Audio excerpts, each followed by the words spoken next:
where you are and running a family business Oh my today God. in the area of IP. Maybe you can share a little bit about your career as well. Thank you, Anne. It's an honor to be here on MGCC's International Women's Day event. A little background on myself. I studied law in the UK and then decided to come back, and I've been in the profession of intellectual property law for the past 17 years. 17 years has gone by so fast. I And don't know lagi yang cakap it is an area apa yang that, cakap. as Anne said, it is a family business, more so only one family member, which is my dad. He started CAS International in 1999. Interestingly, I have two elder brothers, and that's the whole bias in the Asian family. No one expected the girl to enter the business. It was the boys. One ended up choosing to do medicine, and the other decided to do law. So we all thought the elders who did law might one day run the business.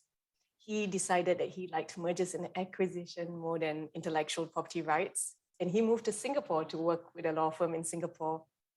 And I, while studying law in the UK, loved intellectual property. I mean, it affects everyday life. You see IP everywhere with patents, trademarks. I loved the disputes.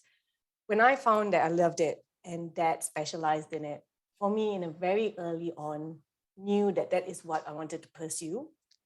Little did I know that Dad is actually quite famous in Malaysia. He's one of the pioneers in the field.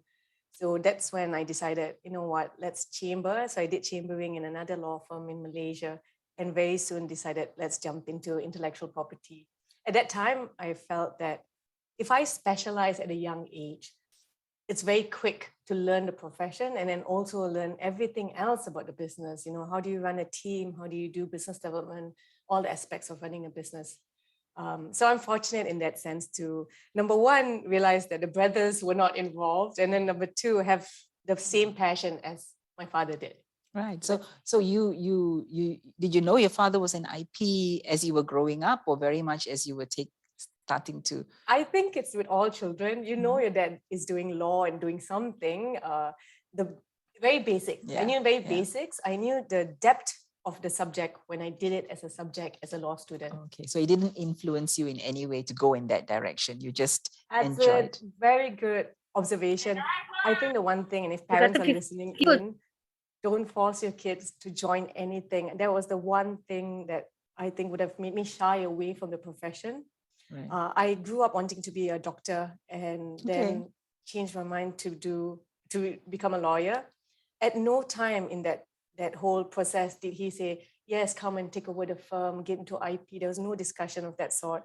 Even when I was doing law in the first year, I had a breakdown. I'm a science student, so asking me to write 3,500 word essays, I really had a breakdown. And when I came back for Christmas holidays, I told my parents, I can't do this. I need to change back to what I want to do initially, which is medicine. And they were so kind to say, go back, pack everything up, and come home. Wow. Wow. That for me was an eye-opener to the whole, I have liberty to choose anything I want. Right. So no bias at all at home. So didn't really have to fight to break any kind of bias. In fact, there was tremendous support, right? Yes, to get you there. And what's interesting, I think, is the background, right? From science into law. And I'm going to shift the question now to Wendy, knowing that your background is also chemical engineering and then into what you do. So first, tell us a little bit about what you do, and then I'd like to ask you a bit of the trends. Well, thank you, Anne, for being here with us today. I'm so glad you had the time, and I'm very pleased to meet you for the first time, I believe, right? So I always call myself an accidental headhunter, because never in my wildest dreams did I think I would be into this particular profession. My degree is in chemical engineering, and I'm a very sciencey person. Okay, so like you, I kind of shifted to the human resource area.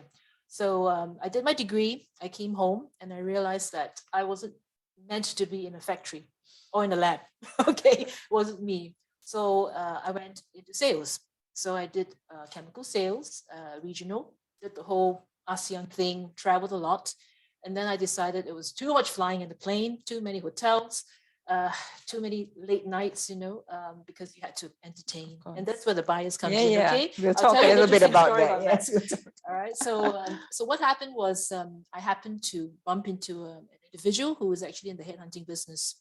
And he said, look, why don't you consider this area? You don't have to travel because it's, home based. And we have a lot of technical positions that you could assist. So I said that that sounds interesting. And I figured if I can sell chemicals, I can also sell services. It's transferable skills. So I jumped into it, and it's 34 years.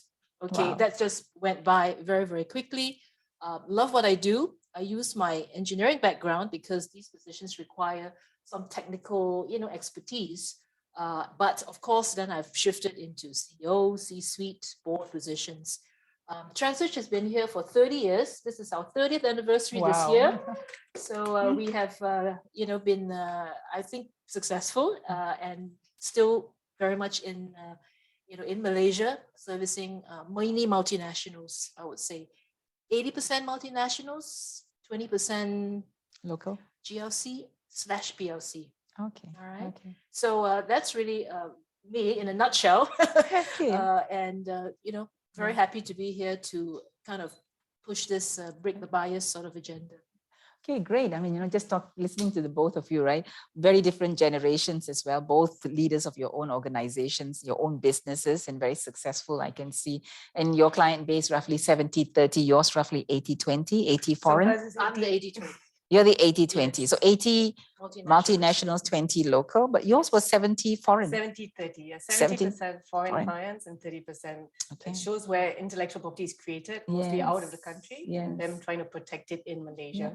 So a few things that we talk about, right? So one is you don't really have to be in the space that you've graduated or qualified in. You don't have to be, but you can also, in the case of Geeta, stand firm in that space and really, if it's your passion, and both of you, I can see it's your passion and you've really expanded it quite fast and fine.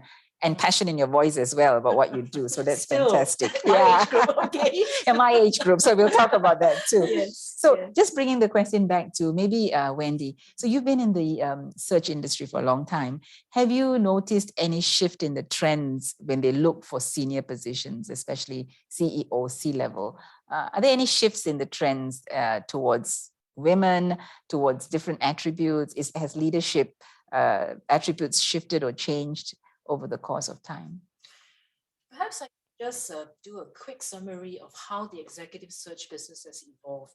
Now, 34 years ago, when I first started, I had to explain and educate the market on what executive search was all about enticing candidates who are doing very well to consider my client's position. In those days, you put an ad in the Straits Times, in the Star, or you give it to PwC, KPMG, and they do an ad and off they go. So that was how it was done traditionally. Many years later, executive search was then known and popular. And then I had to deal with the mushrooming of every search firm in every corner, in KL. So then that was a challenge. Fast forward again, no more newspapers, JobStreet, Monster, LinkedIn, and off they go. And then we have in-house recruiters, we have RPOs, outsource everything, and they use LinkedIn and do their own thing. So you can imagine how challenging the industry has been, from using us purely as search, service providers, and now they do it on their own. They outsource to companies and they use their own tools. Added to that, you have the whole HR scene change as well. Before, you've got the HR director and you just go through that channel. Now it's divided into specialized areas. You have HR business partners, you have what they call center of competence. So it's L&D, recruiters, and so on, OD, very much a specialty, and you have shared services. So actually I have to, kind of complete everyone's, because you've got decision makers in every area. So you have to really think a little bit more than you used to. So life is not easy in this current, age. Now, in terms of what clients look for, I think in the past, the roles were fairly traditional, all right? General managers had the full, functions. And the role, I think, was fairly simple. But now there's a lot of complexity. Companies work in matrix, manufacturing. You've got regional people involved in the decision. You've got procurement involved in the decision as well. So I think the individuals that we're looking for has to deal with complexity, agility, changes, even more so in these times where I think you really separate the boys from the men, if you know what I mean.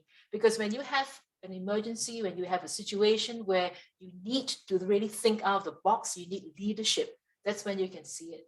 So I'm seeing clients asking for, CEOs who are able to think out of the box, more creative, able to deal with a situation that keeps changing.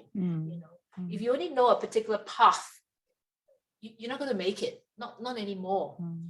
And you really, really need to think hard how to work in this hybrid, how do you manage your team, half here, half there, half across the world, regional offices, very, very complicated now. The multinationals have, taken on a form of its own. Yeah. So you have to navigate all that, and find people with the right attributes for each individual client who requires different things. But on the point of women, I must say that more and more multinationals and PLCs and GLCs have actually asked for more women leaders. So if I could find a woman candidate, they're very happy to consider, provided they're capable. See, that's the question. That's a statement that always closes the request, right? As long as it's merit, they go by merit, and that kind of always irks me when they add that line in, because it is like, would we not bring a candidate that has merit if it's a woman? Obviously, it shouldn't even be a question, Yes. nor a comment, is what I always feel. But thank you for that. But what I wanted to ask then is, and leading the question back to you also, Geeta, is, not many women are there at C levels. And today, if you look at the statistics, right, we look at graduates coming out at 56% to 70%, 60%, depending on which field. They come into the workforce and it drops to something like 38% in the workforce. And then if they get into senior leadership, and if you talk about CEO level, it even goes down to almost 5%. Maybe at the leadership position, it could be about 26, 25, 26%. But when it gets to a CEO position, we're seeing the drop very drastic. And if that be the case, then the feeder into boards becomes not sustainable for us. The efforts we are doing now may not be there in the long run, because the pipeline is not going to be there, right? So as you are speaking and you say, there is a need for them to be able to do so much. And a lot of the requirements are they need to be frontline, strategic, transformational. And you see a lot more men in that role. So when you're looking for candidates, is it hard to find a woman that would fit those kind of roles at this point? The answer is yes. It's quite clear. And so that's the reality, right? That's the reality. And you're right about the pipeline of women, into these senior positions. There seems to be, there isn't sufficient pipeline going up.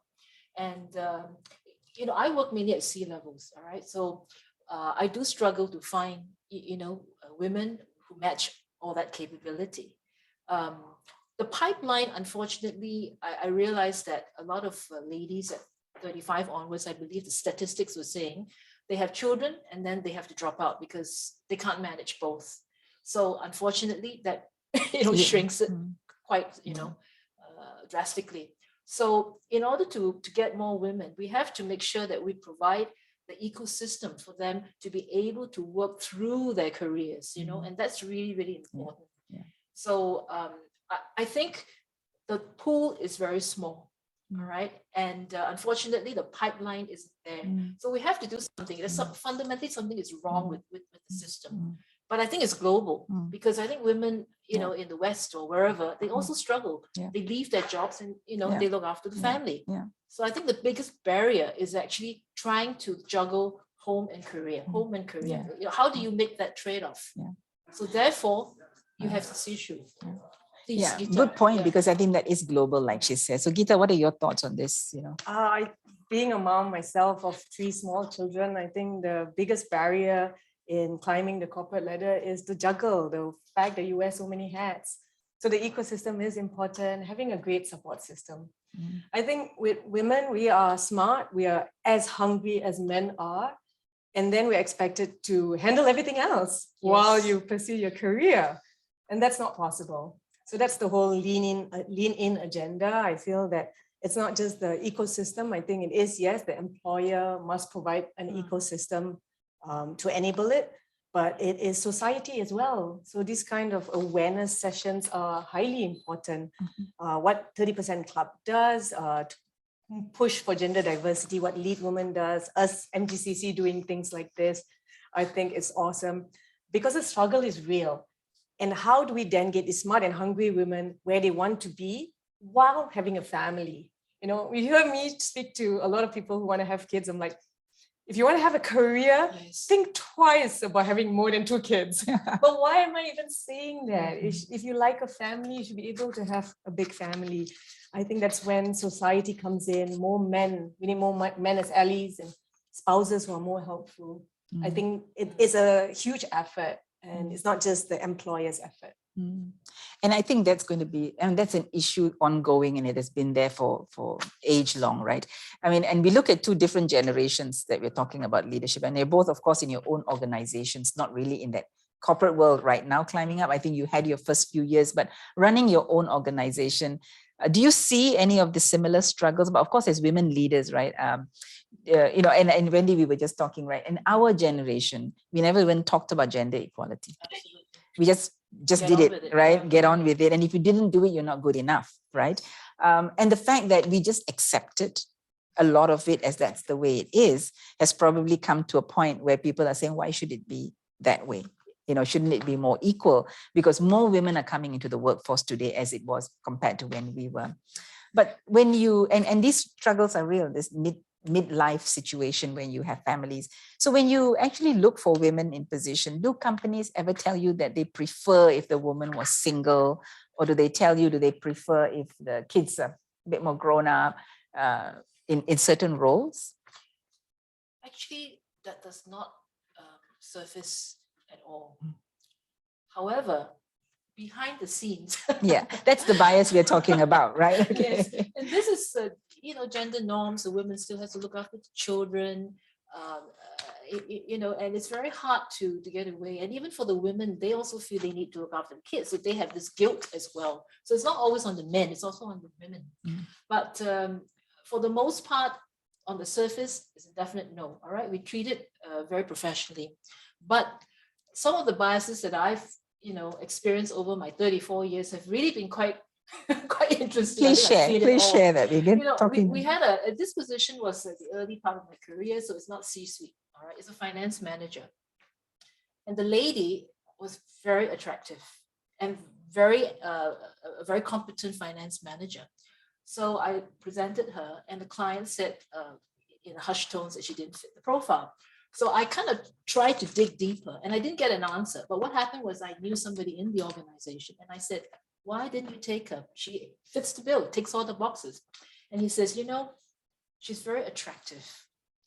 And all the sales guys are going to hang around her and not get any work done. Oh my gosh, So I was like, you're joking, right? And that was the situation. Reason, yes. Really, truly the reason. I can tell you it happened, but this is what it is. Or the job entails traveling. Okay. How many kids? How old are they? Can she get away? You know, and the candidate who's a woman, this is sales, right? And she says, look, not a problem. I can do it. Are you sure? Does your husband mind? You know, are you able to cope? Let's not hire her. Okay. Then, of course, you have the usual question of, you know, pregnancy. Are you starting a family? When are you starting a family? Like, you can tell when you're starting a family, right? It's like, okay, I'm starting in 6 months' time. Therefore, you know. So these are all the biases that are not maybe a little bit quiet, but you see it, right? But of course, at C-suite level, it doesn't really come in. This is more of the middle, you know, ish. But you see, if they're already biased at that stage, yes. then the funnel is going to be restricted, right? Going up. So it is a crucial conversation that must happen, and a lot of the time it is done out of good intention. There is no such thing as I'm going to be biased about this. No, right? It's just the natural conversations. And so what's wrong in asking those questions, right? They don't see So what about yourself, Geeta? What kind of biases do you feel? I mean, you may face it more from business owner perspective or certainly. Most of the clients, 30% are local businesses. So when you go for networking events or when you meet clients, most of the time they are males. So then you tend to realize that it is a men's world after all. I think I was sheltered when I was growing up because although I had two brothers, there was so much of equality at home and it seemed like the world's my oyster. I am free to explore and push and there's limitless boundaries. And then you see the business world.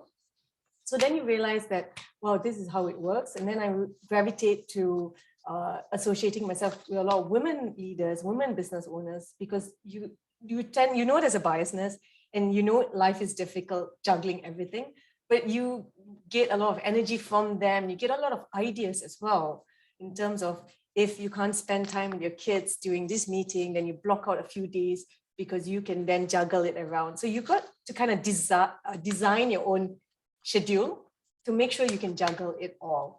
So I realized that there was a lot of, in the business world, there are a lot of men business owners, but when you meet females, then you get all these ideas on how we can handle it.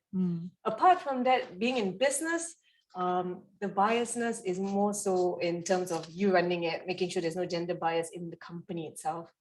So when we started, we've grown over the time to be 60. And we then, like being a woman leader, I realized that we need to make sure that the men also, there's equal men and females. At one point, we had more females. So it's really interesting talking about gender bias and in 30% club. It's like Cass has more females, but we've matched up. We've now started hiring more males and we had a lot of intention in the hires to make sure there's proper gender diversity. And then we introduced paternity leave as well. So now the males get 2 days paternity leave in CAS. And for a local company, that's very rare. But in the leadership team, we have the foreign countries, the other 6 countries we are in. We noticed that there are a lot of women who are very hungry in Southeast Asia. So they climb up very fast. Okay, interesting. So, I mean, and today with the announcement, I believe Malaysia also, right? 7 days paternity. So I think we're moving in the right direction. And this bias won't go away unless we raise it and discuss it, just like gender equality, right? I mean, this is conversation that nobody wanted to have, and it felt that it was so unimportant.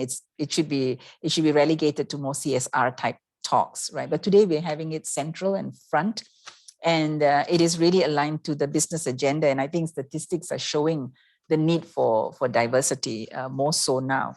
And so I think timely as well that we start these conversations in small pockets. So interesting that you say that in the networking scene, you feel that, sometimes it is easier for you to form your networks with women networks. And this is good to hear as well, because a lot of the time it was boys networks and we had a problem getting in, and there was like a code to enter and we never knew that code, until today. I think we're searching that code, but why not we create our own and have our code to enter? And the women networks are very powerful today, and something that I think we need to encourage younger women to also think about. So clubs like, societies or groups or communities like 30% Club, Lead Women, and a few others that are forming, same with the German chambers, and many other chambers are also forming women networks. And I think this is something that we need. The voice gets stronger. Support system and the voice gets stronger. Yeah. I think also the bias affects parents when you see that when we talk about it more, you don't come as just employer or employee. So it's not just the workplace environment. You tend to see people thinking about how they raise children to make sure the gender bias doesn't actually permeate at the younger days. Because it actually really is how you were raised. That's when it continues as an adult. What workplace bias happens because they were raised in the early days to see mom in the kitchen, mom in the laundry room, and they get used to that. And then spouses tend to impose that as well. So if it changes and we talk about it more, excuse me, we changes and talk about it more, the men at the workplace then give more opportunities to their wife, and it's equal rising and they take care of the kids. You see, then it's the whole hiring process. It's not just women who don't travel as much. It'll be men also who don't travel as much, or take turns, because they are also going to take care of the kids. I feel like when it comes into equality at home, automatically it floats back into the workspace. Yeah. Very intertwined. Yeah.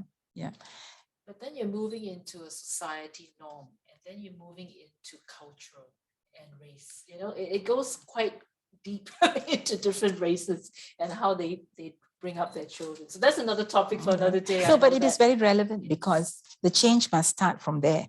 We can do it in workplaces by putting policy in place and using that to shift behavior and the way we think. But it's going to be a long drawn process, and it's only going to be in that environment. Then when they go out, what happens? It's back to where there are no policies, so I can do. The examples we have is Indra Nui, for instance, running a conglomerate, a multinational company. But when she's interviewed, she talks so much about her husband, who actually supported the entire raising of the children and her extended family.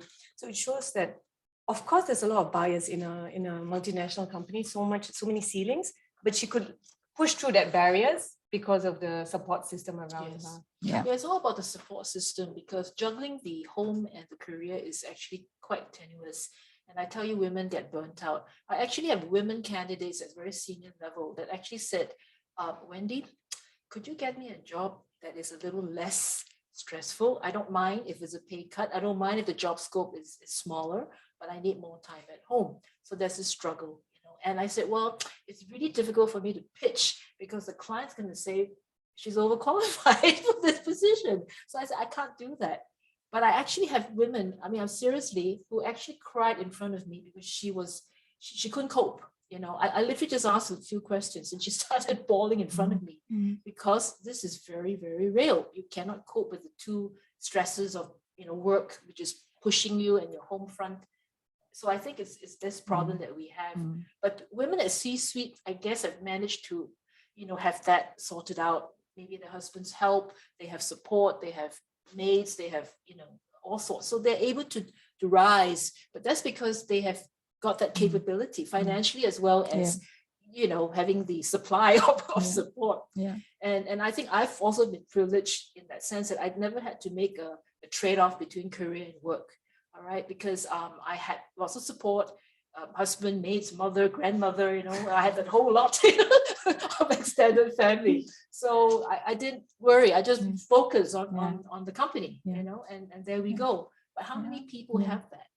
To have that whole support system. Just looking at the three of us, and I think we are very privileged, right? And hearing from both of you, and mine included, we were given the options to choose what we wanted. We were given complete support at home. And we were also financially in a position where we could afford the support, and we had the support of family. So you can see with that privilege, it gives us the opportunity to be where we are. And that is really one of the very, very important support. The support system is a very important kickstart in anyone's career, because it's the ability to say yes when that opportunity is there at that time, and know that I can just throw everything over my shoulder and somebody will catch, right? And I can still go forward. So I think that's a very important privilege. But why should it be a privilege, right? And how do we make it more equalized? So I think these are the struggles, and maybe we can talk about some thoughts around how we make this happen. But if I can also ask you, so when we look at workplaces, so there are different biases at different stages. So when you're coming into the workspace and you're at a more junior level, the bias is, and you're also at a stage where you're having young kids, right? There are different things. So there is what we call the maternity bias. So people look at, we're going to have kids now. So 3 months, I'm going to have no staff. And so I'm not sure whether I put this person in a strategic project now or not. So those kind of biases work in the mind.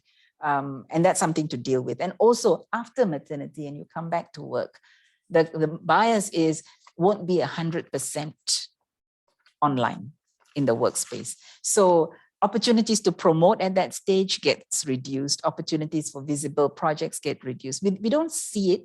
But I guess if we did some statistics around it, it would be very visible for this particular phase in that person's. And then the catch up becomes very difficult, to catch up and to move on, because others in your bracket have moved on, right? And mostly would have been male. And we saw this in some clients when we looked at their data. Then you have bias at the very senior stage. And although we say at the C level, you don't have, your kids are grown up, but you have a different bias in the workplace because you're now competing with the male bosses at that stage. And what is that bias? So just wanted your views on what you think that bias is at the most senior stage. We know that at this stage, it is about juggle of time, visibility, being there, taking the opportunities, and that holds us back already. But we have to, and there are many things being done. We'll talk about that. But what is holding up women at the very senior? What are the key biases you see? Yes, please, Quota. I find that at that stage, might be networking. At that point, the networks that the men have created are stronger, with higher network people, can open doors better. So that's what it might get at that stage. So women have to face that in terms of, I've been struggling all this while to just make ends meet and get to the office, let alone go drinking and making networks and finding out how do I get across many projects and so on. So I think it's networks. And the other thing is also the fact that the men considered, so there's the bias, considered to be more strategic in their decisions, more risk-taking. And Anne, I know you're the moderator, but I would love to ask you about how your experience was in SAP and Cisco, because there were a lot of men involved in the organization itself. But that bias exists, and that is a lot of reports and research done on this.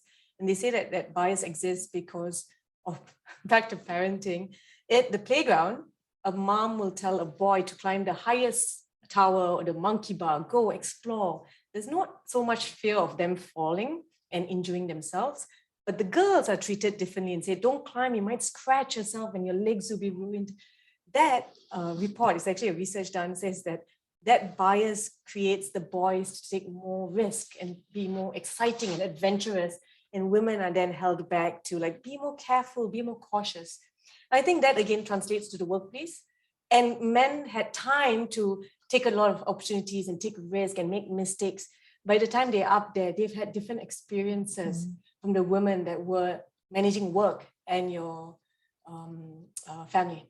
Yeah, that's my take on it. What's your take? No, I think, you said it all, frankly. It is the informal networking and the formal networking, the sort of old boys, I think actually you can get a job if you had all the right connections. Forget about merit. Okay? Executive search. But I'm talking a little bit about board level as well. A lot of board positions is really, it's a little bit more socializing and people because you do want the board to work together. So some of it, may not be purely on merit.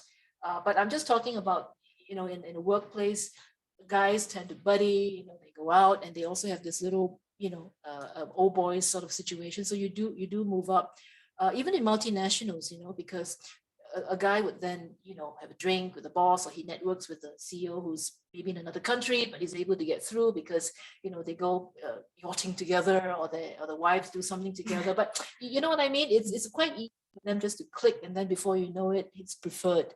So that's very true. So it's a little bit harder for women because you can't really just, go out and do all that. And that was my funny story, okay? Because when I was a sales manager, I had to go to Japan. And I was selling these industrial chemicals, and the distributors, of course, were all men in Japan. Okay, and this guy comes, he's supposed to take me out for dinner because I'm the principal. Okay, I'm the manufacturer. So he comes and he says, "I'm not sure what to do with you." And in Japan, of course, He says, "We normally go out for karaoke and other things." And I said, "I understand your problem." I said, just take me out for dinner and bring me back to the hotel. Okay. So these are nuances that, like it or not, it is what it is, So, you've got it. Yeah. I find it's changing. I was part of Vistage, which is a peer-to-peer group of CEOs that get together and we meet once a month. And I used to be there 9 to 5. Sometimes I'll stay until 6 and I'll rush home to take care of the kids. And when the kids are slightly older, they are right now 5, 8, and 10. I then started to hang out. They went for drinks post-meeting. 9 to 5, we meet and talking about strategies and problems and issue processing that you're facing in your company, which I love. But then I realized that the real meat of the discussion is happening post this 9 to 5.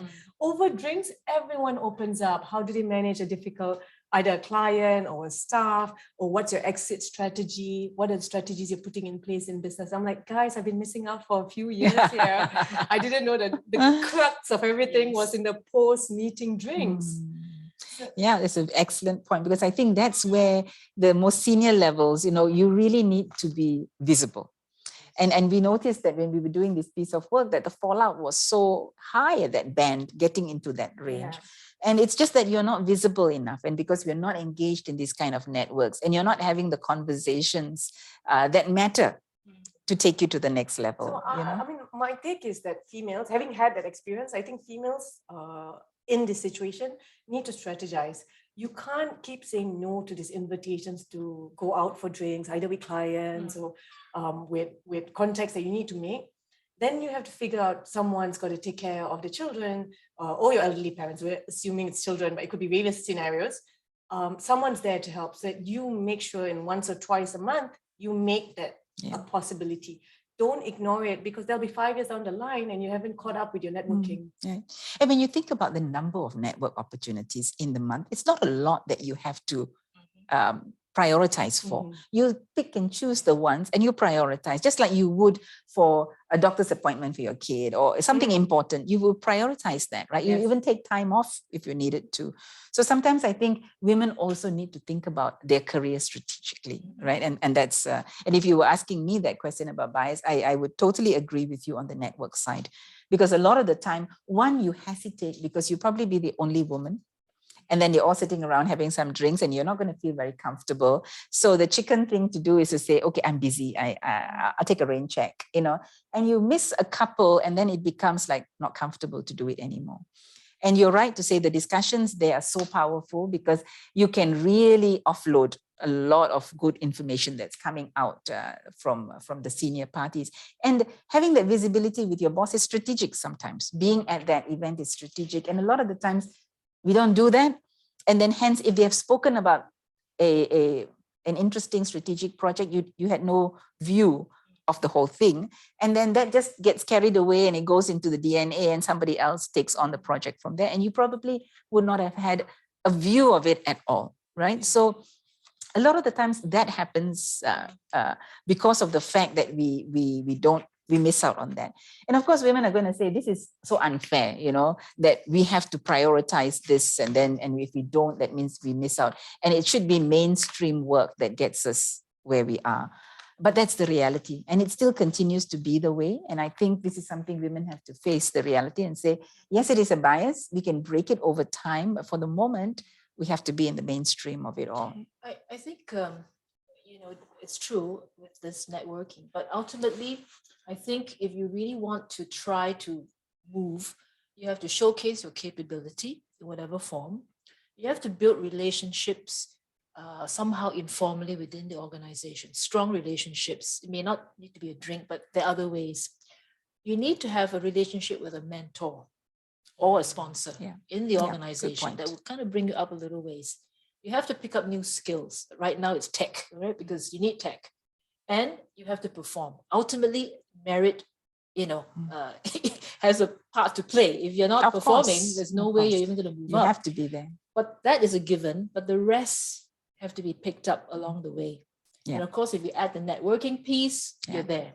Either visibility piece, whatever it takes to get you that visibility. You cannot be the best kept secret in the organization, right? Which we tend to be because we're so good at things, but we don't volunteer sometimes, and we don't voice it. Your achievements. Yeah. And the other thing I think maybe to also ask, do you think it's true that, men are promoted on potential and women on performance? No, I don't agree with that. I think potential is for both genders. With the multinationals anyway, because, I'm seeing a lot more women CEOs than I have in the past decade or so. And they are like Scania, Mercedes-Benz, Lafarge, and local CEOs. No, they're Western. That's my another point to bring. Right. I think there the perception is not there that women cannot head these kind of. But how are we changing? How are we bringing that here? If I were to call out CEOs, a good test is to ask everybody as you're listening to us to also think about some CEO names in Malaysia. And then we'll women? have a chat on that in a short while as well, you know. So you will already see straight away like, oh, I have to think. And that's not a good sign for us, right? So that's why I brought that, because for me, we've noticed in the course of our work that the conversation when you're preparing for a position, a senior position, is like, oh no, I think John, he's got the potential. He's shown us his ability, and he's also thinks very strategically. He drives for this. That will give him the opportunity, you know, without saying it. But his potential is seen based on so many things. But for the woman, you really need to say, you know, has she done this before? What did she achieve in her last? It's really very much benchmarking based on proven capability. You're very right, but just to perhaps complete what I wanted to say was that the lady that she's actually Filipino lady. She was a legal counsel at head office, but she wanted to have some operational experience. Never managed an operations, and we're talking about heavy industrial cement, okay? And they gave her a position of managing director for Malaysia, purely on potential. Great. And after that, she went on to other things, but she's not Malaysian. Okay. And I wonder why. I wonder whether there is any, I mean, something to think about and something for us to also maybe discuss as we get into, when we open it up a bit more. But just a thought, I mean, these are some of the things we have seen in some of our work. It may not be proven by data, but generally a perception of the way things are. But as we come down, and we also want to take some questions in a short while from the audience listening to us. But has a role model been an important part of your success to get you to where you are today, you know, having had role models? Yes, go ahead. Okay. Well, you know, the women in my family have been very feisty and strong. So mom and grandma has been pretty cool. My mother, who's 92, wow, she lived most of her life in Shanghai until the communists captured the country, and she fled back to Malaysia. She's Malaysian. And she had only the clothes on her back. She came back to Ipoh, where I'm from, got herself a secretarial degree, and she worked as a stenographer, which is the word they used then, to the expat managing director of Esso. Wow. All right. And at that time, stenographers were all men. There were no women. All right. And she did really, really well. And she told me, I mean, she's 92. And in those days, she earned $800, wow, which is a lot of money, okay? So I was just thinking, even then, she was already breaking the bias. All right? Yeah. Purely men, she got the job, she did very well. So I think, you know, that has sort of family, right? Yeah. It kind of permeates. It does. So I never even think of not being able to achieve anything. Never even think about it, you know? So it's always like, let's just push, go, let's try. So what about yourself, Geeta? I think I mentioned it. It's parents not treating boys and girls differently, giving a world of opportunity. And then also, I've had difficulties with my marriage, and a lot of the journey, they were such a great support. You know, whatever that goes wrong, I am here for you. I think that is amazing. And then over time, you see news and role models like you. It's Indra Nooyi. You see that it's not easy, but it's not impossible. And that has influenced my belief system quite a lot. So you do believe that seeing women in that position, like in that role, helps you dream it and make it happen. Do you believe that? Do you see that as one of them? Totally. So for the younger women, you know, like again, you know, if you come to women on boards, right? When I was working my way through the corporate world, never did I ever imagine that would be also an option, right? It was, I did really well in the corporate world, you know, I got to where I wanted. Okay, now what? Do I retire? Do I do something in an NGO? Do I start my own business? But you never think I can continue in the corporate world and bring some of that experience and contribute back to better organizations too, you know, but I think so this whole women on boards journey that started, and that's when our organization started, has really opened up so many opportunities. And now when women look up and say, oh, we've got 26% women on boards, I can do it too, you can do it too, you can do it too, you know. And I think it is, without it being so in the face, it kind of gives women that thing to, I can strive for that as well. So I think it's very important that women come and talk about these things and share that, it's really a journey. It can be done. You basically, like Walt Disney says, if you dream, you can dream it, you can do it, right? Yeah. So it's really that easy for women. And then see that it's a norm. The 30% requirement for women on board, and what 30% Club does, also promoting it. The men see that women are highly capable and highly deserving of their position, not because of the 30%. Yes. Yeah. Hopefully one day it'll be 50%. Yeah. Why does it have to be a number? Is what I always say, right? And then it's true. It's about merit. Everybody gets on because they deserve that. So maybe it's a good time to just switch back to the audience listening to us. And we have two ladies joining us here today as well. If there are any questions that you have for us or the panelists that you would like us to probe a little bit further in the conversation. Questions up there, or am I missing it? No messages at this point, or no questions. Anything from the floor here? Any questions for us that you would like to? Yes, please. Maybe for all three of you in your course of career, was reverse mentoring something that you also looked at? Okay. So the question is mentoring and how big a part that plays. And at the end of the question, she also wanted to know, has reverse mentoring been also part of that experience that we've had in the course of our careers? I think I would like to ask you, because I'm still thinking. Love to share. Okay. Yes. So I'm part of a business group called Business Networking International, BNI. I've been there for 7 years, and there's always a question of, should I renew?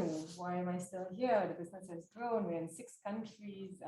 70% are foreign clients, 30% are local. So why am I focusing on the 30%, right? It's reverse mentoring. It's seeing all the new youngsters entering the business group, and they're all in different technologies, they're in fintech, and you get exposed to so many different types of technology that's around, businesses that are around, and personalities, right? So there's different generational gaps. I think that for that purpose, I love being in this business organization. I'm in BNI Ampang, anyone wants to join? In the organization also, definitely there's reverse mentoring. As a leader, it's very important to know that you're not the best, you're not the smartest in the room, being very open-minded to every idea. And sometimes the best ideas comes from the juniors. Anything to share, Wendy, at this? Actually, I agree that you learn a lot from younger ones, people that are just coming up in the working world. In the old days, gosh, I feel so old.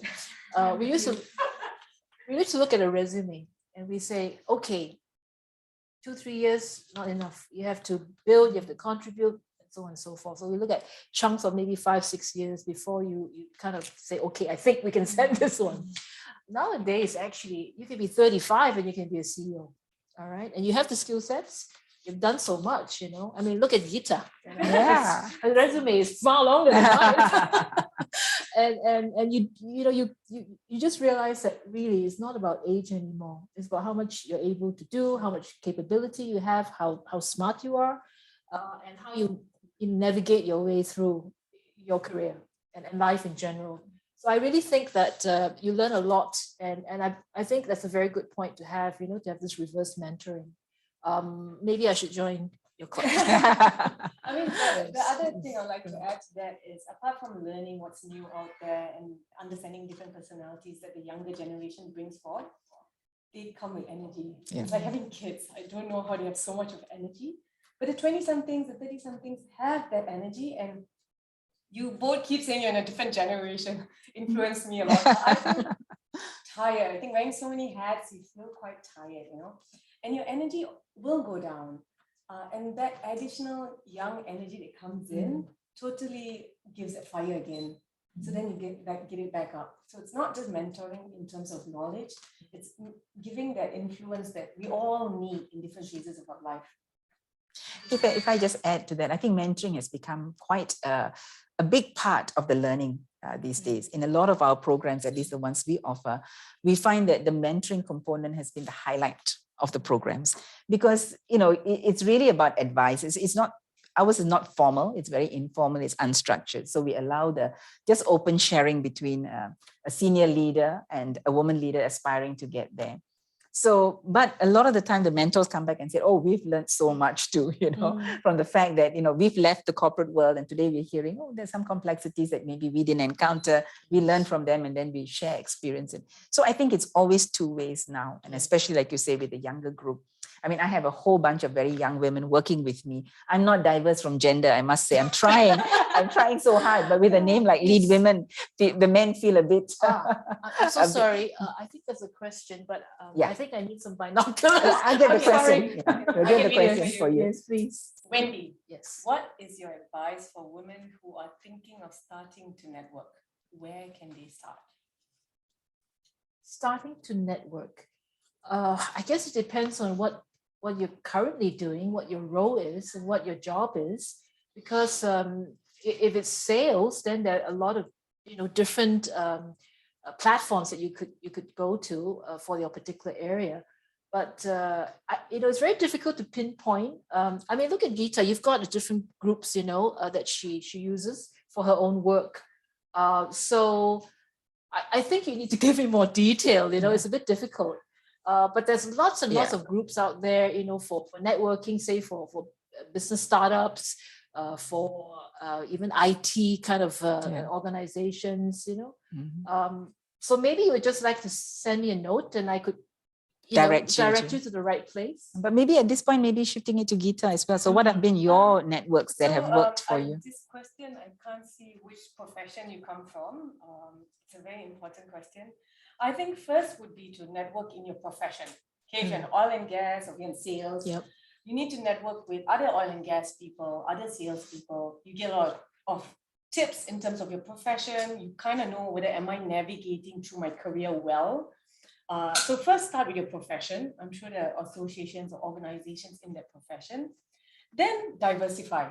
I tell many in my team as well to look at Toastmasters. Because while you join Toastmasters Club, Toastmasters is a platform where you can practice your public speaking skills. There are many in Malaysia and many worldwide. When you join a Toastmasters Club, you tend to network with like-minded people. Anyone at a Toastmasters Club is working on themselves. So you're working on self-improvement. And when I joined Toastmasters a long time back, I realized that I loved it because there were people from different professions. I met someone from the executive search line. I met someone from Berjaya Group. A lot of the large companies send the team there. So that's great because you're not, it's a multiple variety of industries of people that you meet. So profession first, then something like Toastmasters Club or a general networking, like a business group. Then you get a lot of exposure. Yeah, you got to think about what you want and where do you want to go, and then find the networks that can help you get in there, I suppose, right? So we have a few more questions coming up. Maybe we take the second one first.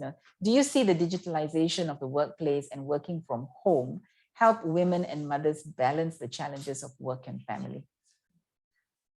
I'll take the second one first, and then we'll. So, and this is something to think about because this whole work from home, right, is going to change the dynamics of work and family lives and structures and stuff like that as well. So it has got a positive for women. It's also got some negative impact on women, right? It's how you manage it. But what do you think on the whole? I mean, we were talking earlier about some of this. Well, I think, to be honest, it's a very good thing. Because at least, women talk about not having enough time for the children.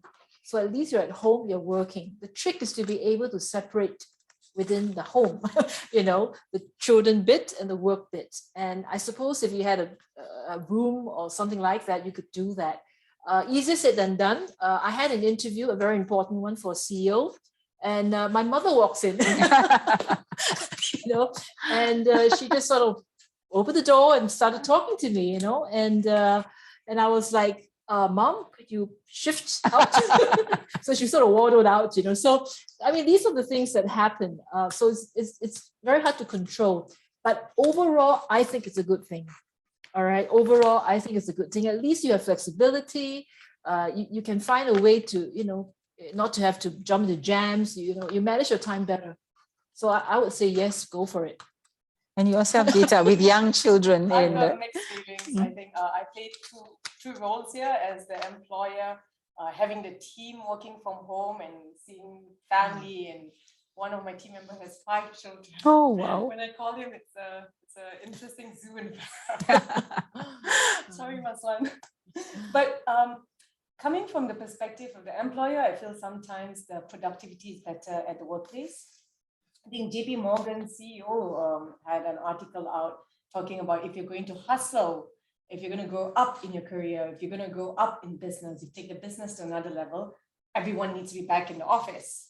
So, and I tend to agree with that. More things get done and team discussions are quicker. You don't have to send an email saying, can we get on Zoom or can we get on Teams and coordinate dates? If you're in the office, it's so easy to say, hey, let's have a 5-minute discussion, meet in the conference room. It's quicker, I feel, team discussions. So for the organization, I feel it's better to have everyone back in the office. As a mom, especially with small children, I understand, I agree with you, Wendy, in that you get to spend more time with the kids because you don't have the travel time. So I think finding a flexibility is important. Maybe 3 to 4 days back at work and having 1 day at home helps new moms, new dads, not just moms, so that the gender bias. New parents, helping new parents to juggle it all and helping the company to also get towards the goal and the vision that they have. And I just to add to this, I think, with the added burden of homeschooling that happened because of pandemic, now maybe better, kids can go back to school. So that taken away, it might make it a little better for moms working at home and the ability to really structure time a little bit. But I think with the added burden of kids at home and schooling from home, it can be very, very complex as well. Yes. But I think the good thing that has come out from it that I'm seeing is employers have started to accept the fact that it can work. Like when we first started to do some work and the pandemic hit, it was with a bank, and the bank said, no way can this job be done online. And so we were doing some work to understand why are women dropping out, etc. So we said, isn't there a possibility that you can work at home and in certain situations like this? And they said our job won't allow for that, and hence we have to really struggle, or we drop out here, or we go into another role because we don't have. But with the pandemic, everybody went online, and even those roles went online. And then when we had a conversation with the customer, the client, he said, yeah, actually it worked. It worked. It forced us to look at other ways of, enabling this through the network. It forced us to relook at our networks and other things around that to make it possible. And so I think that's the good thing that has come out. So hybrid working is a great possibility, and organizations can really implement flex work. Last time they talked about it, but they didn't really like it because they felt there were a lot of hindrances. But today you can make it work. Asian culture, you're spot on. Yes. I think the Western culture were more open. Yes. It was already being done. Yes. It was already implemented. They Yes. had systems and technology in place. Yes. Asians were pushed into doing it due to the pandemic. Yeah. And so these are MNC companies which should have had some of these things available, right? But they also didn't, and they forced themselves to start thinking about this. And so it's happened. And of course, adding to your point, Gita, I think the culture where trust is, I don't trust. If you're working from home, really, so that trust factor is not there also, which then adds to the issues that we see about. But today, I think it has made it acceptable, which is great. A barrier broken in that sense. And trust factor, I guess, can be tackled with mechanisms to measure. Yes, measurement. Yes, exactly. And I think that becomes the next necessity for leaders, right? How do you measure in a way that makes sense objectively? Because you want your outcome. That's it, right? So, okay, there's some other questions coming through. Maybe we look at the one at the top. It says, how do we encourage unbiases at school and university levels? Because I guess that's where it stems from, right? And it might go even beyond that to home, right? But so it looks like it's also happening at that level. And because of that, again, you may find women coming out in different specialization areas because it is easier. Meaning that I have heard that some women don't take certain fields in the sciences because they feel that they're not given certain opportunities in those fields. I don't know how real or true, but they say it's a bigger challenge for them. So what do you think with that question? How can you That unbias question is really this? tricky. I think I the know. question should be rephrased. I'm sorry, Alicia, Usha, Devi. Maybe it should be, how do we encourage equality? Is that better? Because how do you encourage unbiasedness? How do I you- suppose, is there any bias at universities and schools that in a way create that inequality, that cause that inequality? I don't know about local universities in UK. And I studied in Bristol. There was no such bias. Very fortunate. There's no such biasness in university. But in the local government school, very sad to say that I found there was biasness.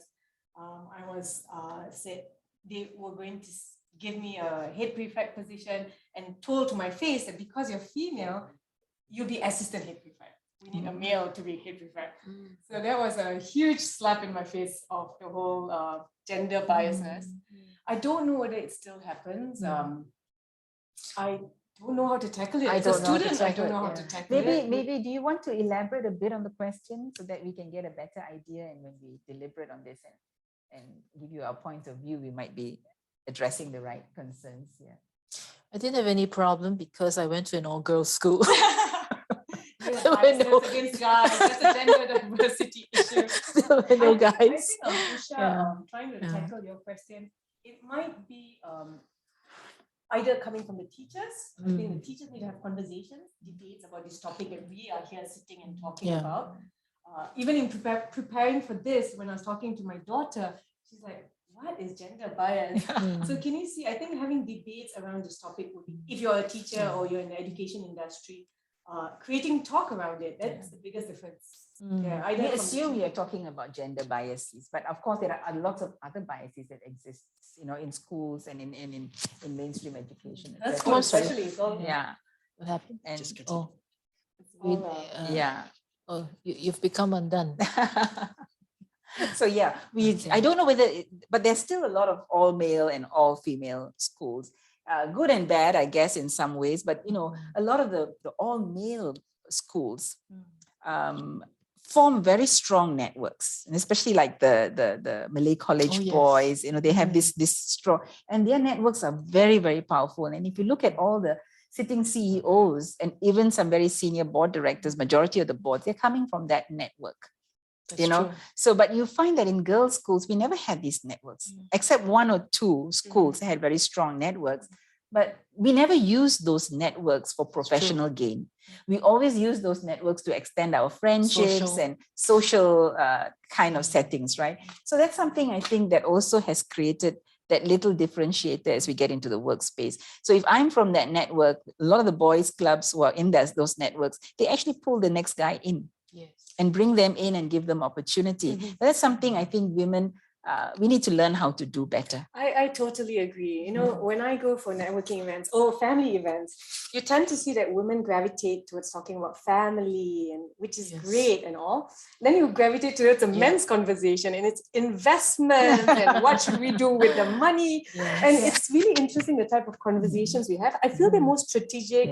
They think long-term vision. We're like, oh, we love our family. We're very nurturing. And it's not saying that we're not, but I think we have to be very strategic and intelligent in using our networks. Using the networks, getting tips and tricks of various things that will help us in our career. Even if you look at men's hobbies, their hobbies are also very strategic, like golf. A lot of deals get done at golf courses. They're big bikers, and a lot of the time there's also about professional discussions that take place. Whereas for us, it is all about, let's get together, have a coffee. And we don't worry about what's going on in work. We worry about just having a good time. And we're just different, but that shouldn't hold us back. But I think what we're trying to get to is these networks are also very powerful if we use it strategically as well, and we can, like women entrepreneurs. Network takes time. I think, I try to figure out why is it that males from school go on and continue playing football and futsal. Women who used to play netball and handball and all of that just dies. It shows, and I think it's the whole time factor. So it's for women to try to figure out and be smart about networking and planning the future post having kids or post getting into the workplace. Yeah. And I think with the younger generation, it will change because I think women also want to balance their lives. I'm seeing the younger women quite different from our generations. I mean, they want to also be involved in other things. So I think, and the men, younger men are also getting more involved in the family. They also want to be a part of the whole process of the, I totally you know. agree. So I think that will slowly shift and change. Nice to see that. There's a question coming. Do you believe that a gender quota, is that right, can help solve the problem of the long term? That's an interesting question. We always get that question. So do you think quotas is the way forward? I was actually, I think I mentioned to you, Anne, earlier that in my career, I didn't really have a feel of this gender bias. I just never realized it. So I had to actually call up actually my friends, who's in mainstream, and corporate. And I asked them, did they feel, this sort of being sort of sidelined and so on and so forth. So they said that actually in the earlier days of their career, they were sidelined for senior positions. But in recent years, it has changed quite a bit. It has been a lot better, and they were getting up there based on their merit. So I also asked, what does your company do to to make sure that you've got enough women up there? And they said that actually there is a kind of a quota that she's talked about to mandate a certain number of women at that certain level, and they have a very strong succession, a robust succession plan to make sure that happens. But it has to be driven from the top, HQ, Global C, or whatever it is, and pushed and making sure that it's sort of ingrained into the company, into the culture, till it becomes a norm. So therefore, then they will always, bear that in mind. So even though the quota might just be a number or a target, but something to aim for. And I was also told that they also use the sustainability card because you've got to do the diversity and inclusion. So you use that card in order to, get buy-in from all the stakeholders. So I think it does work to a certain degree, but it has to be championed by the top. So I think that would be my answer. So what are your views on quota? The word quota is very tricky, right? Then it goes to it's not merit-based. So I think it doesn't sound very positive. But in what I experienced in CAS, at one point we had so many females, and honestly, joining 30% Club was the biggest impact. And I realized that I'm not doing what I preach. So went back, and then when we started hiring, we were more focused. And that's when I guess a quota makes sense because if, like you say, it comes from the top, and we were very focused on let's make it more even. It's a nicer work environment when it's actually there's a balance in gender in the office. So I think, maybe a quota will work because I had experience in sitting down and saying we need to hire more males, and there was the team went and made a conscious effort. And quota forces an organization or university or company to have that conscious effort. Yeah, because a lot of the time, the unconscious bias is, I would like somebody like me, right? You kind of resonate with people like you think the way you do. So you say, oh yeah, I think it's just like me. I like him. So you know, the diversity is not there, right? You get comfortable with things that are like you. So I think this is really the discussion we are having about. So ironic because I feel like I don't want to hire someone like me. I'm all over the place, running after kids, picking them up, sending. So it may not be someone like you, but it's someone you like in terms of attitude and temperament and wavelength. So they think like you. Okay, we can resonate. But it's that disruptor that sometimes creates new opportunities, and the disruption comes from the diverse perspectives. So even in our organization, as I was saying, lead women, so we don't get men joining us just because but the fact that we have age diversity, we have ethnic diversity, we have experience diversity, it really drives a richness of discussion. And I think that type of diversity is also very critical. As we look at gender diversity, having the span of diversity is also something that organizations are now working towards, that whole greater diversity. But coming back on the quota one, so women on boards, Okay. When we were starting out, the government said, let's do 30%. Why 30%? I mean, that's just the percentage where minority voices get heard. That's what McKinsey's report said. At least 30% of a voice, people are courageous enough to speak and voice their opinion. So they put 30%, but it wasn't a quota. It was just a policy formulated, not even a policy, an aspirational target. But there was a huge hue and cry because it was like, how can you have a number and a quota? That means there would be no merit. It kind of got people thinking that quota equals no merit, right? Which is really a false way of looking at it, because they think, oh, it's going to be compliance. To some extent, it might be, right? But countries like the Scandinavian countries and Norway, and especially Norway and the likes of the Scandinavian countries, Norway put a quota and said 40% women. And companies that don't comply, they will be delisted eventually. And that hard, they took a punitive measure of that level of, and they have shot the targets. And many say, well, you know, it's compliance. So it's just like, let's get the woman we want on a board, just get the numbers going, and it doesn't give you value. And I was just talking to Wendy earlier, and I said, sometimes it may take just that people start talking about it, and I need to do it. I start looking. I mean, you start looking, you find. Yes. You find really, like when we started our work, it was like, okay, where do we find these women? Because that's what the boards told us. We want to put women, can't find them. So where do you find them? So when we started looking, we said, wow, there's just so many capable women out there. So when you don't put that lens on, you don't. So sometimes quotas might be an option, you know, but the word, like you say, quota doesn't muster the right positivities, right? But it could be important. Okay, we have a few minutes to go, so let's take another question. It says, yes, it's about gender biases. Oh, the question is coming back, I think. Okay. Females are usually secretary roles in universities and schools.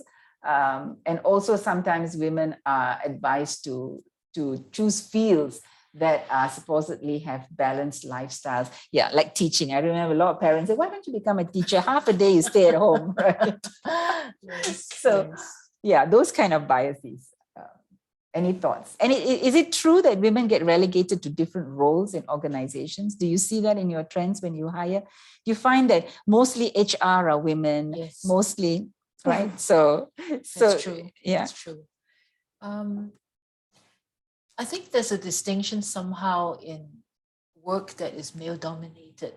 Somehow construction, certain factories, building materials, it just works that way. And then you have the more services, which tend to be a lot of ladies, So I think by the sheer scope, it happens that way. But then you get the exceptions of a woman in a male dominated sector. So there are always exceptions to the rule. But I think this is nature. I just don't think we can totally unwind it, So it's just something that is, and you just have to either make a stand and be an exception, I mean, I think for myself, when I went to engineering school, all my classmates were guys. When I started selling chemicals, all my clients were guys. When I became the president of MGCC, all the board were men. So, you just be an exception and don't think about it, So you don't have to follow the norm. It's up to you, And I really do think that women have more power than they think. Just that they, society norms, gender norms tend to make them second guess themselves. Yeah. You know what I mean? You're right. I just think you just worry, I mean, I had one candidate who said to me, I don't think I can do the job. I don't think I can do the job. It's more suited for a man. I said, why? But that's how she thinks. And you cannot unwind it. It's a lot of society. Kind of stereotyped into that. Yes, that's right. And from schools and what have you. And general, the roles of men and women, you can't get away from it. For centuries, it's been like that. On my opinion, I agree with what you say. I think sometimes we gravitate towards what suits our character, and as much as we want to break the gender bias, right? Males and females are different. The whole men are from Mars and women are from Venus, so we cannot ignore that part. I think it's whether you want to be a teacher, whether you want to be a secretary. It's also very important. Today's discussion is about if you want something, go after it. Don't let society influence you. So the societal norms is, choose an easier career because you can juggle everything better. If that's what you want, that's definitely the easier part. Yes, go it's for your it. choice. Yeah, it's your choice. This part is more difficult, and these discussions about how to make it more easier by workplace discussions and workplace ecosystem. Great word, ecosystem that needs to be created. But nothing's wrong with this. I think I have that challenge with stay-at-home moms. Stay-at-home moms is a shout out to all stay-at-home moms. Most difficult job in the world. Yes. So it's not as if that's not important. It's what you want. Yeah. And then having the belief system that if you want what the men have, capable, go after it. Yes, So true. So yeah, true. be bold, Yeah. and just get on with it. If you think it's the right role, for you, there's nothing stopping you. It's all in the mind. We always stereotype into thinking this is how it should be, right? So I think it's breaking the mold, breaking the stereotype. And that's why these conversations happen. Yes. For those who want it, you don't have to be stuck in that stereotype not at all. mindset. Okay, we have one more question. I think we can do one more and then we can round up.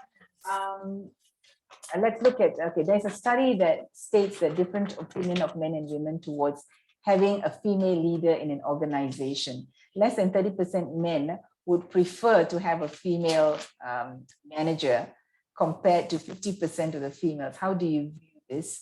Which also means at times female managers need to put in extra effort to prove their worth in the organization. What are your thoughts?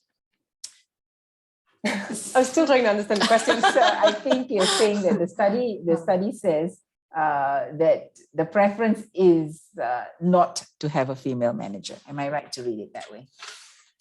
Less than 30% of men would prefer to have a female manager compared to 50% of female. Okay, so females hire female more than men hire female. How do you view this? So female managers need to put more effort to put their word. Okay. So it feels like, you've got to put in 200% to be recognized, whereas a man doesn't need to put in as much. So to get that position, we're always fighting twice as hard. Do you see that as reality? I feel the men do walk while the women need to run. Words for my dad. Very recently, actually. Wow. Profound. And I think he sees it a lot because his own daughter is now wearing his cap of building a business and my mom's cap of raising a family. I'm wearing two caps. And his line was true. Men walk while women run. And while we're running, we have 10,001 to-do lists in our head. So yes, of course, I think hiring a male manager as anyone, male or female, hiring a male manager and female manager, the bias is that the male manager can handle more because he doesn't have that cap. But personally, I look at merits. What Wendy said is spot on. You look at how competent they are, how performance-based they are, how result-oriented they are. Also, do they have a high level of EQ? So in my experience, I think this is changing. I think male-female manager is changing also because what Anne said, a lot of males these days are putting and pulling their weight in the household. So I think this 30% might be the data, but it's changing over time. So as I bring it to a wrap, so one of the things to come back to is this theme for this year is break the bias. So we see a lot of biases. We spoke about a lot of biases, some unconscious, some conscious, some because of culture and the way we are brought up, etc. So what is that one bias you feel would be, the most important to you to break? And any thoughts on how this can be, as we can start to break this bias in a workplace environment to equalize the playing field a little bit more? Is it a personal bias we break, or is it something that is institutional that we need to look at? What would be a bias that you think is important that we break? Mine is planned gender. question, I think mine is gender. Yeah, I'll go gender. back to gender bias. Yeah. I would like to think that women have the same opportunity as men and nothing should hold them back. It's the same. I think it's all about, I think gender is the biggest issue, really, you know. I think I would like to see more women CEOs, women C-suite leaders, and not have any issue climbing that career path. Nothing should stop them. They should all be measured equally. Forget about the rest. Whether they need to get home, whether they have to do this, do that, but just purely on merit. So gender is really the biggest issue. You just have to break it. Just have to prove yourself in whatever way or form. To be able to clinch that promotion. Right.